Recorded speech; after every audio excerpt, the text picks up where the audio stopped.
Hi Krishna, ನಮಸ್ತೆ ಸ್ನೇಹಿತರೆ, welcome back to my YouTube channel. ಇದೇನಪ್ಪ ಬಿಸಿ ಬಿಸಿ ಮುದ್ದೆ ಜೊತೆಗೆ ಗ್ರೀನ್ ಕಲರ್ ಸಾಂಬಾರು ಅಂತ ಇದ್ದೀರಾ? ಎಸ್, ಇದು ನಾನು ನನ್ನ ಮೊದಲನೇ ಲಾಗಲ್ಲಿ ತೋರಿಸಿರೋ ಹಾಗೆ ನಮ್ಮ ತಂದೆ ಊರಿಂದ ತಂದಿರುವಂಥ ಅಣ್ಣೆ ಸೊಪ್ಪಲ್ಲಿ ಮಾಡಿರುವ ಮೊಸರು ಸೊಳ್ಳೆ ಸಾಂಬಾರು ಅಂತ. ತುಂಬ ಚೆನ್ನಾಗಿರುತ್ತೆ. ನೆಗಡಿ ಕೆಮ್ಮು ಜ್ವರಕ್ಕೆ ಮಾತ್ರ ಅಲ್ಟಿಮೇಟ್ ಆಗಿರುತ್ತೆ.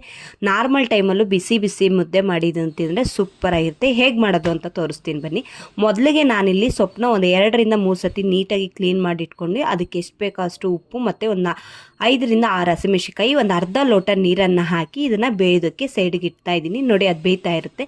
ಒಂದು ಬೌಲ್ಗೆ ನಾನಿಲ್ಲಿ ಒಂದು ಅರ್ಧ ಲೀಟ್ರಷ್ಟು, ಅದಕ್ಕಿಂತ ಕಮ್ಮಿ ಆದರೂ ಪರವಾಗಿಲ್ಲ, ಕ್ವಾಂಟಿಟಿ ನೋಡಿಕೊಂಡು ಮೊಸರನ್ನ ಸ್ವಲ್ಪ ಕಡ್ದು ಒಂದು ಸ್ವಲ್ಪ ತಿಳಿಯಾಗಿ ಮಾಡಿಟ್ಕೊಳ್ಳಿ.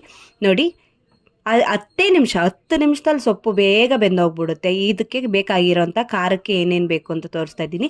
ಬೆಳ್ಳುಳ್ಳಿ ಸ್ವಲ್ಪ ಹೆಚ್ಚಾಗಿ ತೊಗೊಳ್ಳಿ. ನಾನೊಂದು 10 ಬೆಳ್ಳುಳ್ಳಿ, ಒಂದು 10 ರಿಂದ 12 ಮೆಣಸುಕಾಳು, ಹೆಚ್ಚಾಗಿ ಸ್ವಲ್ಪ ಕೊತ್ತಂಬರಿ ಸೊಪ್ಪು, ನಾಟಿ ಕೊತ್ತಂಬರಿ ಸೊಪ್ಪು ತೊಗೊಳ್ಳಿ, ತುಂಬ ಚೆನ್ನಾಗಿರುತ್ತೆ. ಮಿಕ್ಸಿ ಜಾರ್ಗೆ ಹಾಕ್ಕೊಂಡು ನೀಟಾಗಿ ಇದನ್ನು ಗ್ರೈಂಡ್ ಮಾಡ್ಕೊಳ್ಳಿ. ಏನು ಬೇಯಿಸ್ಕೊಂಡಿರ್ತೀರಲ್ಲ ಆ ಹಸಿಮೆಣಸಿನಕಾಯಿನೂ ಕೂಡ ಇದಕ್ಕೆ ಹಾಕ್ಕೊಂಡು ನೀಟಾಗಿ ಗ್ರೈಂಡ್ ಮಾಡ್ಕೊಬೇಕು.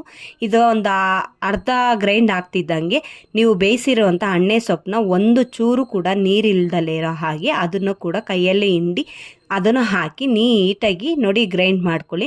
ಗ್ರೈಂಡ್ ಆಗ್ತಿದ್ದಂಗೆ ಕಡ್ದಿರೋ ಅಂಥ ಮಜ್ಜಿಗೆ ಒಳಗಡೆ ಇದನ್ನು ಹಾಕಿ ಕೈಯಲ್ಲಾದರೂ ಮಿಕ್ಸ್ ಮಾಡಿ, ಇಲ್ಲ ಸೌಟಲ್ಲಾದರೂ ಮಿಕ್ಸ್ ಮಾಡಿ, ಯಾವುದ್ರಲ್ಲಾದರೂ ಮಿಕ್ಸ್ ಮಾಡಿ ಸ್ವಲ್ಪ ಟೇಸ್ಟ್ ನೋಡಿ. ಉಪ್ಪು ಬೇಕು ಅಂದರೆ ಹಾಕ್ಕೊಳ್ಳಿ, ಇಲ್ಲಾಂದರೆ ಓಕೆ.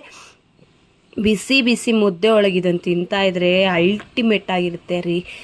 ಬಿಸಿ ಬಿಸಿ ಮುದ್ದೆ ಜೊತೆ ತಿಂತಾಯಿದ್ರೆ ಹೇಗಿರುತ್ತೆ ಗೊತ್ತಾ? ಇದು ಬೇಕಾದರೆ ನೀವು ಒಂದು ಸತಿ ಮನೇಲಿ ಟ್ರೈ ಮಾಡಿ ನೋಡಿ. ಅಣ್ಣೆ ಸೊಪ್ಪು ಸಿಕ್ಕಿದ್ರೆ ಸೂಪರಾಗಿರುತ್ತೆ. ಟೇಸ್ಟ್ ಮಾತ್ರ ಸೂಪರ್. Thank you.